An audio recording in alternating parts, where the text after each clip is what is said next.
Hey everyone, and welcome to another Q&A. I forget which one it is. I can't remember the numbers anymore, and plus I'm sick, so...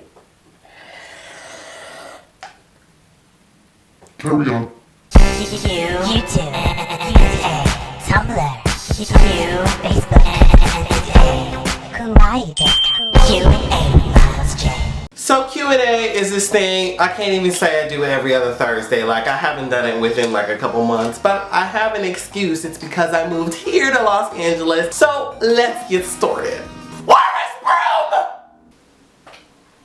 I don't know. Do you have any advice on moving to LA from out of state? Save your money. Save your money first and foremost. You know, just be smart with your money, be smart with your life, be smart with your belongings. Come here in the know.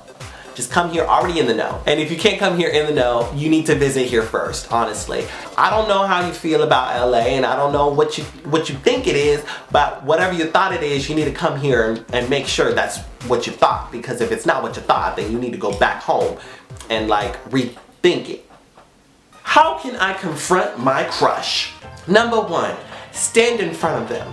Doesn't matter what they're doing. Just make sure that you are standing in their line of vision, that you know that they can see you and that they are looking at you and nobody else. So stand right there. If they try to avoid you, just switch it up. Go to the other side, you know, stand in front of them again. If they try to avoid you again, stand in front of them. You know what I'm saying? Just stand in front of them. Maintain that eye contact. Next, you're gonna wanna say, hey. And they're gonna be like, could you please move out? And then you're gonna say, I like you. And they're gonna be like, I don't even know who you are. And then you're gonna be like, doesn't matter, you know me now, my name is Cynthia. And they're gonna be like, Cynthia? And you'll be like, yeah. Here's what's gonna happen. You gonna take my hand and you gonna walk me across this threshold and you gonna tell everybody that we are going out now. Now, I don't care what you say, what you think, what you're doing, okay? That we are going out. And then he's gonna try and tell you how he feel about that, and then you'll be like, nah, this is how it's gonna go down. And that's how you're gonna confront your crush. You're welcome. Who is your K-pop fashion icon? I would have to say Bomb from 2NE1. She is like actually so cute and I love the way she looks, and recently I've been watching Roommate, you know, that thing that she was on, you know, before that scandal happened. Her clothes too are like, just like, oh, it's just like, yes, girl, yes. I need me an oversized jersey too, girl. And also CL from 2NE1 as well. Both of them like are the top tier of fashion for me, and I would like to physically embody their style. What's your go-to restaurant in LA right now? One of my favorite places to go is places that serve poke. Now, I don't know if y'all know what poke is, but they have these poke bowls, and basically it started as like a Hawaiian thing, which I didn't know, but basically they would chop up like raw fish and they would put it in like a bowl of rice along with like some ponzu sauce, all these good, delicious, tangy sweets. Ooh, just like in my body, like I feel it in my soul. Like anywhere that serves poke bowls is all right by me, cause you know I gotta catch them all. Gotta catch 'em all, Pokeballs. Do you have any new projects coming up? Well, I do have some projects coming up, but I can't really say right now. Yeah, I'm gonna do that thing where I'm mentioning that I'm working on stuff, but I don't actually tell you specifically what I'm working on. But I'll give you a hint. It's gonna be on your phone.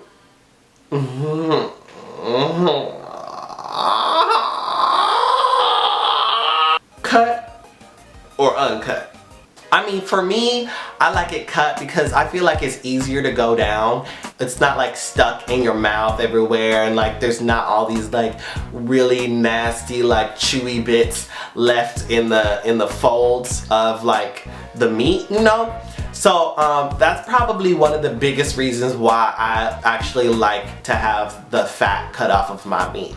So, you know, I like it cut.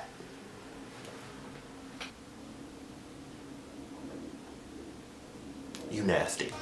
Best and worst thing about moving to LA. The best thing about moving to LA is being able to pursue different opportunities and to be able to try all these different new foods, to meet new cool people who love the things that you do, to be able to connect with the gay community more because of WeHo, another place that I was living before didn't have no kind of clubs, like it was not popping, it was not cute. There's so many things to do in this city. So many different things. Now, the downside, it is overpopulated. We are running out of water. It is very hard to find a parking spot, like very, very hard. The traffic is awful. You also have to be wary about people who don't know how to drive because there are tons of them out here in LA and they all are very frantic and angry, especially when they're driving and especially when there's traffic, so watch out for that. Rent is so high. Rent is high as fuck. I mean, you like paying $1,000 for like a little box. Basically, when you move down here, if you living down here, you know, on your own, you know, that's the city life. Like, that's just how it's gonna be when you live in a place that's like populated as hell. So those are the good and bad about living in LA, just like a quick little rundown. I loved your glittery beard last month. How was it not shaving for the month of November? Oh, thank you, girl. It was very weird. I will definitely say that. I was actually going to dance on stage for this competition, which you can see here. Like, it was all boys who decided to go up on stage, like as a volunteer, and dance in this competition to win a prize. So I joined, and as we were walking up towards the stage, like these men, they were all really nice. Now, I don't want to discredit, you know, how nice they were because it seemed like a very inclusive, awesome community.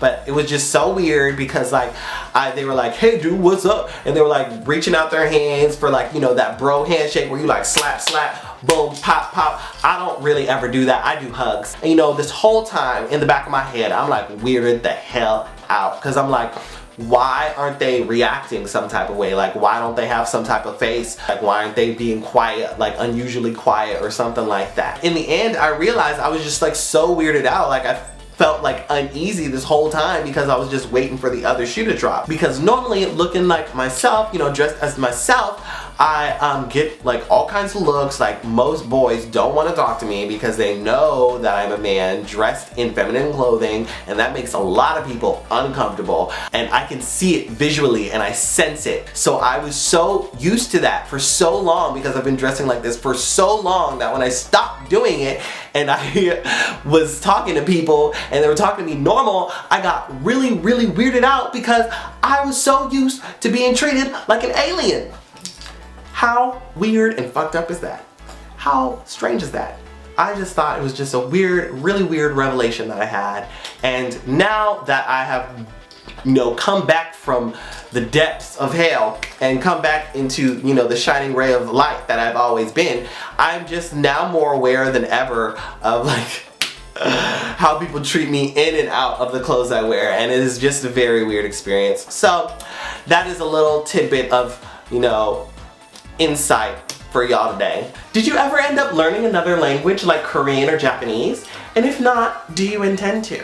I'm actually currently trying to learn Korean because I might be able to go to Korea and Japan this summer. How, you ask? Because my really good friend, the lovely Ify right here, has actually made a campaign to go to Japan and Korea. Why, you ask? Most of the information is up here in her video, but I'll give you a short little lowdown of the situation. Basically, she is highlighting people of color who are living out on their own in these countries. On top of that, the country's culture, what brings these people of color to this country for different opportunities and to learn. And she really wants the opportunity to go to this country, interview these people of color, you know, all these other different people who happen to be out in Japan and Korea, and to spread the good word of the amazing culture, food, and people of color who are doing the dang thing out there in these countries. If y'all could do me a huge favor and just go over and check out that video, and if you want to, you can donate a little something. If you don't have the money to, then please just share it with all of your friends.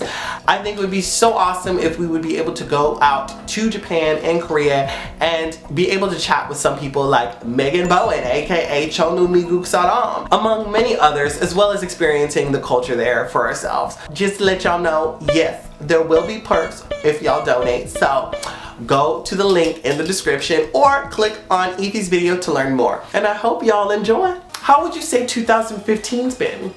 P.S. Love you. I would say 2015 has been one hell of a year. It's been quite a blur. I don't even remember what I did at the start of this year. I think I must have been just chilling out because I don't remember what I did.